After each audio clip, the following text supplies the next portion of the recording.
fight ended? Yeah, you know, my mic on? All right, dude.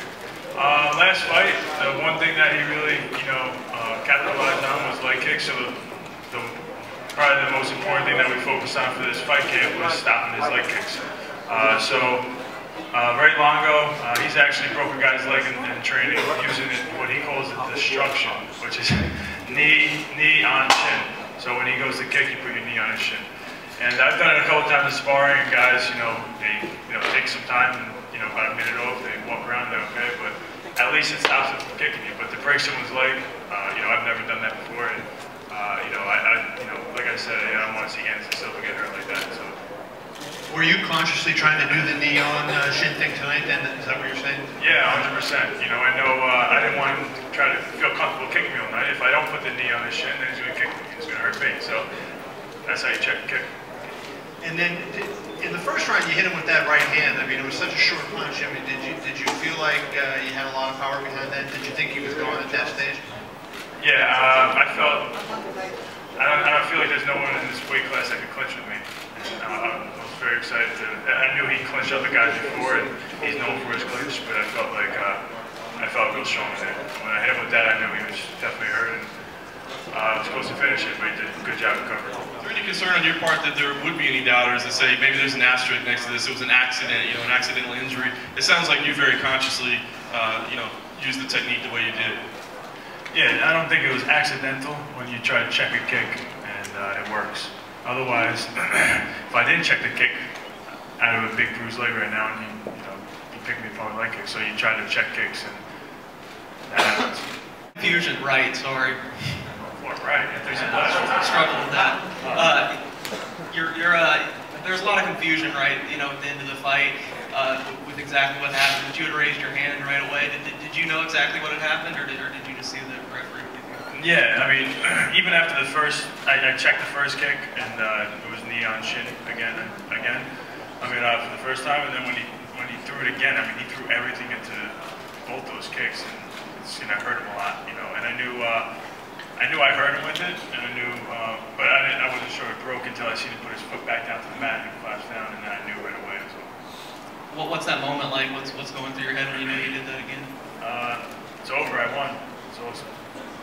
And then I'm like, oh, he broke his leg, and I feel bad. And just lastly, you made a lot about the last fight.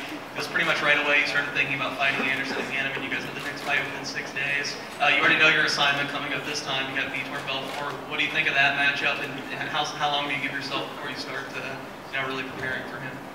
No, I think it's a great matchup, a totally different opponent than Anderson Silva, so it's nice to move on. And I'm excited for that challenge. With your team getting ready for a rematch against Anderson Silva, did it ever cross your mind that age could be a factor for him, as in maybe he's just as mentally sharp as he ever was, but maybe his body wouldn't perform perhaps as fast as he would like to? Would that in any way work its way into a strategy? He never showed any signs of slowing down, so I couldn't afford to think that because he's getting older, it was going to be the fight where it started showing. So I didn't want to, I expected the best Anderson Silva, and I thought he actually looked great today. I thought physically, I think he's looked better, maybe looked the best that I've ever seen him. Vitor Belfort is next in line. Where do you feel he is most dangerous, and where does he pose most problems? Again, two completely different fighters than Anderson Silva. He's very explosive, strong, very experienced, good on the ground and on the feet. He's going to be a great challenge for me, and I'm excited for that fight. Ask you about the first round of this fight compared to the first round of the first fight, because I think they had similarly favorable outcomes for you on the ground.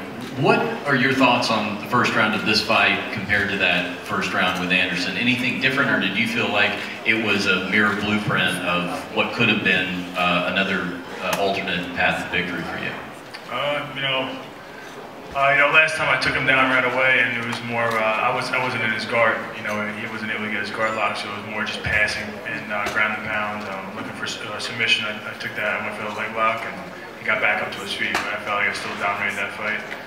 And then for this one, it was, I took him down pretty fast. I hit him with the right hook, and he went down, and I was trying to finish the fight, and then I ended up in his guard, and I felt like I was landing some decent ground and pound, and That was really it. Do you think maybe that's an element of the story of both fights that gets lost a little bit because of the unusual outcome that you had that kind of success? Yeah, probably. Defending the belt versus fighting for it this time, now that you went through all that preparation.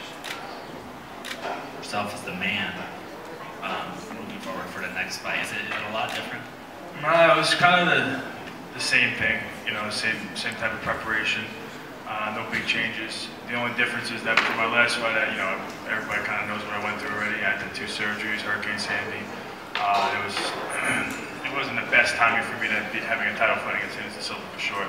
This fight, it was perfect timing. There was no question marks going into this fight. I knew I was going to win. I felt great out there, to be honest. I felt like I saw everything on my feet. I felt like there was nothing he was going to be able to surprise me with. So it was a good night.